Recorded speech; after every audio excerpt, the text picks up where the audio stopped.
Hello friends, welcome to my channel. This are Ayesha here. आज मैं फिर आप लोग के साथ एक नई वीडियो के साथ आई हूँ। जैसे कि कल हम लोगों ने डिस्कस किया था अबाउट द एटीएस स्कोर। तो आज हम लोग जानते हैं कि एटीएस स्कोर होता क्या है, क्या मेथड्स होते हैं और इसको कैसे आगे फर्दर हम लोग अपने रिज्यूम में बिल्ड कर सकते हैं, अपना एटीएस स्कोर अच्छा कर सकते हैं। तो सबसे पहले तो मैं आपको बताना चाहूँगी कि एटीएस मीन्स होता है एप्लीकेंट्स ट्रैकिंग सिस्टम।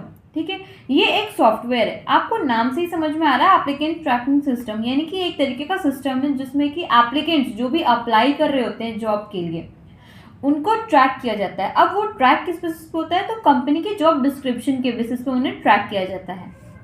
अब जैसे मैं मान लेती हूँ कि मेरा XYZ कंपनी है और मुझे सेल्स मैनेजर की पोस्ट के लिए हायरिंग करनी है।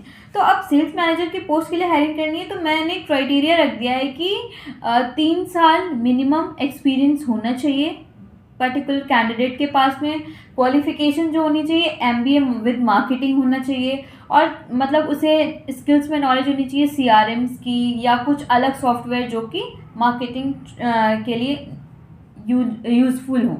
ठीक है, तो मैं ये सारी रिक्वायरमेंट्स को अपने GD में डालूंगी। अब जो एप्लीकेंट होगा वो मेरे GD को सबसे पहले देखेगा, नोटिस करेगा कि एज अ मार्केटिंग मैनेजर मुझे कौन कौन सी नॉलेज चाहिए अगर मुझे उस कंपनी में जाना है। तो अब वो मेरा जॉब डिस्क्रिप्शन पढ़ेगा। जब वो मेरा जॉब डिस्क्रिप्शन पढ़ेगा तो उसे ये चीज़ें समझ में आएंगी कि मुझे ये सारी चीज़ों को अपने रिज्यूम में लिखना है। ठीक है, तो आपका रिज्यूम कैसे बिल्ड हुआ? आपका रिज्यूम बिल्ड हुआ मेरे GD को देखते हुए। यानी कि अब आपको क्या करना है कि आप पहले अपनी कंपनी टारगेट करिए कि आपको किस कंपनी में जाना है।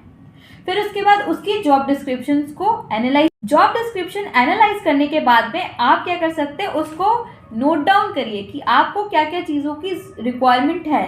ठीक है, और एट द एंड आपको रिज्यूम किस तरीके से बिल्ड करना है। तो आपने जब सारी चीज़ें नोट डाउन कर ली हैं तो अब आपको पता है कि हमको क्या क्या चीज़ें लिखनी है, स्किल्स में क्या लिखना है, एजुकेशन में क्या लिखना है, क्वालिफिकेशन में। ठीक है, फिर उसके बाद में आपका एक्सपीरियंस आएगा तो फिर एक्सपीरियंस में आपको कैसे लिखना है। फिर उसके बाद आपका एक ऑब्जेक्टिव या फिर आपका अबाउट होता है। ठीक है, तो ऑब्जेक्टिव या अबाउट में आप उसको किस तरीके से मेंशन करें, ये सब कुछ मैं आपको बताऊंगी नेक्स्ट वीडियो में, जिसमें कि मैं आपको ये बताऊंगी कि आपको रिज्यूम कैसे बिल्ड करना होता है, रिज्यूम कैसे बनाना होता है।